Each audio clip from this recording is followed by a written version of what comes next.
Oo! Huwag mong utusan si Kiefer. Sasabihin din naman niya, tamang oras lang ang kailangan. Naawa na ako kay JJ. Naawa? Totoo? Sinabi na kasi tigilan na yung plano na yan. Kunwari ka pa? Isa ka nga sa nanguno sa lintik na plano na yan. Plano? Sabihin mo na lang ng maayos. Tapos, humingi tayo ng tawad. Parang ganun lang kadali, ano? Hindi tayo patatawarin ni JJ. Eh di, susuyin natin siya. Hindi ganon kadali yun. JJ. Anong totoo? Anong plano? Ano yung plano? Ano yung totoo? Magsalita ka na! Kiefer, salita ka na. Kiefer! Sabihin mo na. Magsalita ka na.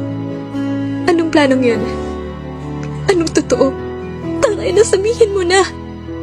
Kiefer! Ano yung plano na yan? You sure you want to hear it? I used you. And the whole Section E knows it. Inamin kita para makagati sa pinsan.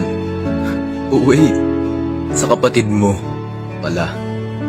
Hindi ko maintindihan. Then I'll explain it to you. The moment Ari showed up in front of me, acting that he cares for you, the plan started. To be exact, that was the time that we made fun of you at the gymnasium. We make sure we have your information. Thanks to Rory here, we found out that you and Aris are siblings. Tangay na, alam nila. But the plan has no use. That asshole don't care about you, and my revenge is useless. Kiefer, tama na. Oh, ginamit mo lang ako. Kasama mo doon ang paibigin ako. Of course. It's part of my plan. JJ?